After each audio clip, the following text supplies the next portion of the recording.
I wanted to explain the weather conditions to you, so I tried to look it up because I've never used this word before in English. It's a combination between rain and snow. It's like really wet snow, and it says that the word is sleet, but it's described as ice pellets, pellets of ice composed of frozen raindrops or refrozen melted snowflakes. It just doesn't sound like the right thing. Like, it's not hard, it's not like hail, so I don't know. Maybe the weather conditions in Norway are just too niche for there to be English words to describe them perfectly, which obviously this is correct. I get asked a lot if it's true that we have a lot of different words for snow. We have a lot of different words for snow because snow can be very different, so we need to be able to describe it perfectly because there's snow that you can go sledding on, there's snow that you can make snow people out of, you know, it's important.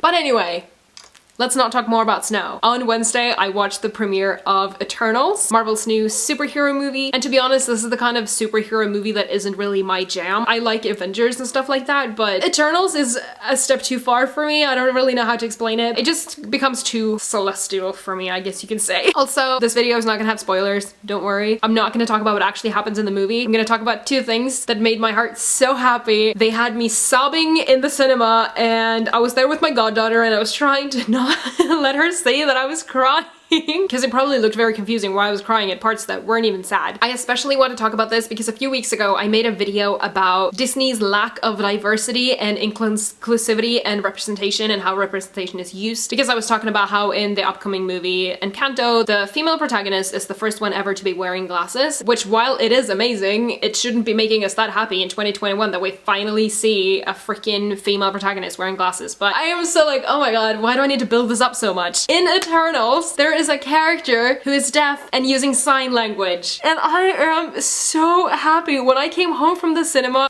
I'm tearing up right now. I'm also hormonal, so it's not helping, but I came home and I was like screaming of excitement, like joy to my mom, and I was like, there is a character who's signing, because obviously my mom knows how important disability issues and just people being seen and people being treated like they're normal human beings, like how important that is to me. This is MCU's first deaf character, and the fact that they consistently use sign language and other people were using sign language, and also at one point the character made it obvious like, why are you not signing, because I can't understand what you're talking about in the group. That was amazing. And also the deafness was portrayed as a positive thing because it made her superpowers better, or like she could use them better. I'm not gonna go into it too much because I don't want to spoil anything, even though this is not really a spoiler, and if you haven't seen the movie by now, you've probably heard about this anyway because it's freaking huge. It's amazing. And what makes this even more amazing is that this character is played by an actual deaf actress, which is just amazing to see representation being done by people who are actually in the group being represented. I know it can't always be done, but I'm so happy. I said to my partner that I was just so happy that Disney had done this and showed the actual deaf character, and he said that it's not Disney, it's Jack Kirby who should get the credits for it, but from what I can read, the character is not deaf in the original comics. Disney chose to make her deaf. But this character also is portrayed in a lot of different ways in the comics, so I don't know. But regardless who made the character deaf, Disney still showed it, and just the fact that it is in such a big franchise of movies and a lot of people are gonna see this movie and hopefully just celebrate that this has happened. I am so happy and I'm so excited for it. Like I said about the little kids with glasses who are gonna see Mirabelle and be really happy to see themselves, I'm so excited for kids who are signing, obviously of all ages, but especially kids who just never see any representation of other deaf people in movies and stuff. They're gonna see a character signing and feel like, actually, yeah, my language is normal. This hella cool superhero is doing it. Like obviously MCU has other disabled characters. This is not the first one, but this is the first deaf one, and they are using sign language consistently and everything. Like, I just think that's amazing. I love that they portray the deafness as a good thing that they're using to their advantage. This person is not suffering at all, like it's not a problem for them. But I know that the whole like, if you don't have one sense, like if you're blind or deaf or something, then your other senses get heightened, so they're better and you can like either hear things better or like all of those things. I hope that it's not like that. I hope it doesn't just build underneath the whole like, if you're deaf, you're a superhuman, you know, automatically. I hope it's not that kind of thing, but at this point, even if the representation isn't 100% accurate, like I'll take it. It's still better than nothing, but from my point of view, it wasn't in that category of, oh, because you're deaf, I'm expecting you to be better at these things. Like, it didn't feel like that kind of portrayal, but I am an able-bodied person who has no idea. So I can't really draw a conclusion because I don't know.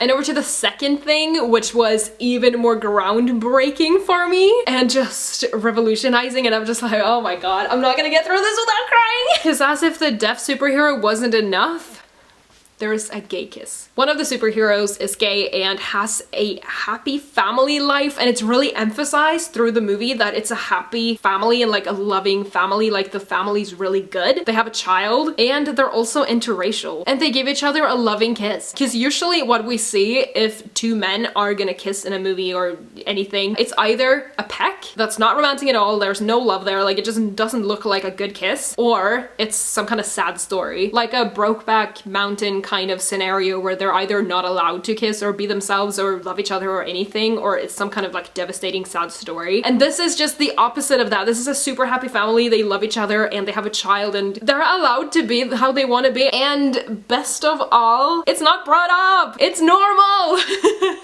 It's not made into a thing. He can say that it's his husband without it being like, I have a husband, yeah, I'm gay. Like, it doesn't have to be announced. He doesn't have to come out. That's just how it is. And that is the best thing. Like, this is like exactly what I asked for when I made the video a few weeks ago. I didn't know this was coming. And as I also said, oh my god, yeah, I forgot about that. As I also said in that video, I said if there's a gay man, they're usually very feminine and stuff, but these two are not those gay stereotypes that you usually see. It's just representation made so well, and oh, I'm so happy. I wanted to make this video as a calm and collected journalist, but I am very biased here.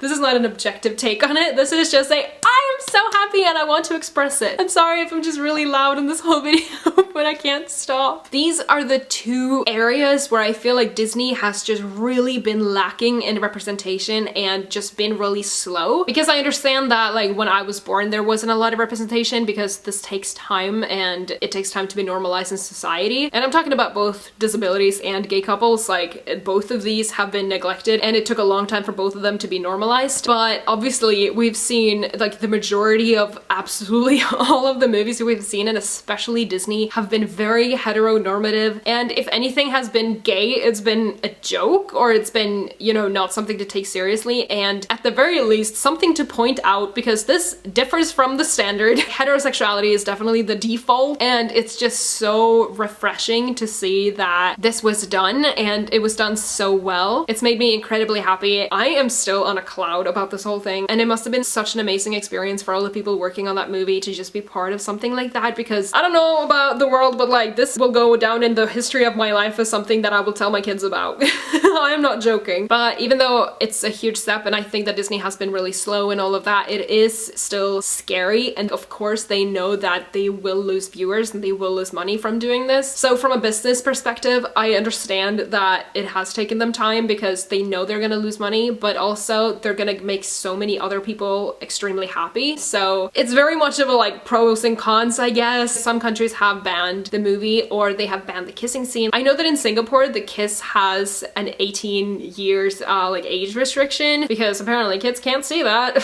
Which like I'm sorry to be joking about it, but like me being from this part of the world and like a very liberal country and a country where you don't have to be scared to kiss in the street if you're gay or something, it's just a laughing matter to me. But like I'm not trying to say that it's funny because it's obviously super sad for people who have to hide their sexualities. The cultural difference or political difference or whatever I should call it from different countries, and not even just parts of the world. Norway borders Russia, okay? It's 100% legal in Norway. You can adopt kids, you can get married, like regardless of your sexual orientation and whatever. But in Russia, it is dangerous to be gay. I know that China doesn't even have a release date for the movie, so it's unlikely it's even gonna get shown. But even Black Widow and Shang-Chi haven't even been shown yet, so I don't have high hopes for Eternals, but we'll see. There are a few countries that have completely banned Eternals. Among them are Saudi Arabia, Qatar, and Kuwait. Some of them say that it is because of the blasphemy of how gods are portrayed in this movie, which I guess I can understand because they are talking about gods and stuff, and I understand that some cultures aren't comfortable with that. And obviously some countries also take way more power over what their population gets to see, but I am not convinced that some of these countries did not not ban the movie largely based on that kiss. I hope people are still able to watch the movie even though it might take some time, but because this was probably pretty easy to predict, I'm still super happy that Disney made the decision to show this in the movie, and I'm not trying to be overly grateful for something that we should be able to take for granted, which we really should be able to take for granted, that we see couples of any sexuality expressing love, but it's just not the world we live in. Ideally this would be standard and we would see it all the time, but we just don't, unfortunately. But this is a huge step in the right direction and I am just so happy to see it and kind of, I don't know, like be alive to see this progression, because I'm just thinking about all the people in the past who just weren't able to be themselves, and like if they knew how far the world has come now, it would bring so much joy and just relief for the future, I guess, for future generations, and knowing that people in the future wouldn't have to go through as much trauma and bad experiences as they have. Oh my god, I just get carried away about this topic. I just feel so strongly about this because it has happened. I feel like we're gonna see more from it now, because just because Disney has done it once, I'm not trying to say that I'm happy, like I'm content. Like I want much more. Oh, also I forgot to say there is a sex scene in the movie, so I think also that is a problem for a lot of other countries, so that's also a reason the movie has been banned. It's not just about the kiss, like this is not the most like intimacy that we see in the movie, and I understand that there are other scenes that can't be shown in some countries. I actually didn't know that countries would censor parts of a movie. I remember watching The Fault in Our Stars with my friend from Malaysia, and she had never seen the sex scene before she watched it with us, like in the UK. And I was like, what? They cut out the sex scene from the movie? I didn't know that was a thing. That will probably happen in this movie as well, but the sex scene isn't that important. It's way more important that they keep gay kisses and the deaf characters. I remember when I watched Endgame and I was just so thrilled to hear a guy talking about dating a guy, and it was just brought up in conversation and no one pointed it out or anything. Like it was just completely normal when they brought it up, and I was like, oh, like that made me extremely happy. But I did not know that 2 years later I would be watching an actual kiss. I didn't expect it this soon because we didn't have it till now, so I guess I didn't want to be too hopeful. Okay, I think I've talked enough. I'm just gonna keep going on about how happy I am, and I think you all get the point by now. I am absolutely thrilled whilst being excited to see what comes next, because I am expecting more. This is not enough, but yeah, I hope you all enjoyed the movie. If you've seen it, if you haven't, I would recommend it. Go and watch it because we need to show that we want to see stuff like this. Buy a ticket to the cinema if you can and go and watch it. If not, watch it when it comes out. I am definitely gonna be watching it again. And now it's just raining. At least that's pretty universal. I wish you all an amazing weekend, and I shall see you next Friday with a new video. Keep it the good vibes. Bye!